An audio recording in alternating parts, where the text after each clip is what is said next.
பாஜகவுக்கு மாற்றாக இந்தியாவில் ஒரு கூட்டாட்சி மலரும் என்று மதுரையில் நடைபெற்ற மார்க்சிஸ்ட் கம்யூனிஸ்ட் கட்சியின் அகில இந்திய மாநாட்டில் முதலமைச்சர் ஸ்டாலின் தெரிவித்துள்ளார். மத்தியில் பாஜக கூட்டணியின் ஆட்சி அகற்றப்பட்டால்தான் நாட்டில் சுயாட்சி காப்பாற்றப்படும் என்று கூறினார். குஜராத் முதல்வராக இருந்தபோது மத்திய மாநில அரசுகளுக்கு இடையிலான உறவுகளை வலுப்படுத்த சர்க்காரியா பூஞ்ச் கமிஷன் பரிந்துரைகளை அமல்படுத்த வேண்டும் என்று கூறிய பிரதமர் மோடி தற்போது பிரதமர் பதவிக்கு வந்த பிறகு எடுத்த நடவடிக்கைகள் என்னவென்றும் முதல்வர் ஸ்டாலின் கேள்வி எழுப்பினார்.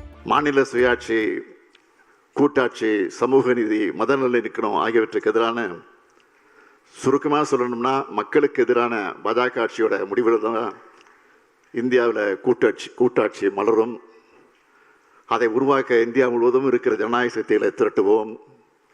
இதுக்காகத்தான் திமுக குரல் கொடுக்குது. பொது உடைமை தோழர்களும் இதுக்காக குரல் கொடுக்கணும். இணைந்து போராடுவோம், பாசிசத்தை வீழ்த்துவோம்.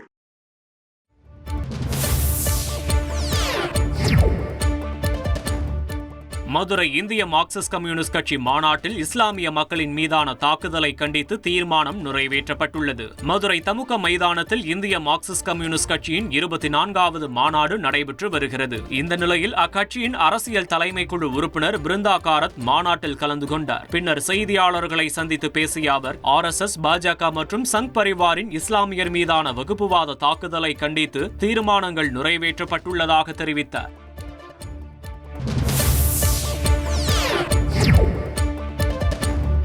இந்திய சுதந்திரத்திற்கு பின்னர் முதல் முறையாக அரசமைப்பு சட்டத்திற்கு மிகப்பெரிய ஆபத்து வந்திருப்பதாக கேரள முதலமைச்சர் பினராயி விஜயன் பேசியுள்ளார். மதுரை தமுக மைதானத்தில் நடைபெற்று வரும் CPM மாநாட்டில் கேரள முதலமைச்சர் பினராயி விஜயன் கலந்து கொண்டார். GST வரி விதிப்பில் பாரபட்சம் காட்டப்படுவதாகவும் மாநில அரசின் சட்டங்களை கிடப்பில் போடுவதாகவும் மாநாட்டில் அவர் பேசியுள்ளார். ஆளும் பாஜக அரசால் இந்திய சுதந்திரத்திற்கு பின் முதன்முறையாக அரசமைப்பு சட்டத்திற்கு ஆபத்து வந்திருப்பதாகவும் அவர் எச்சரித்துள்ளார்.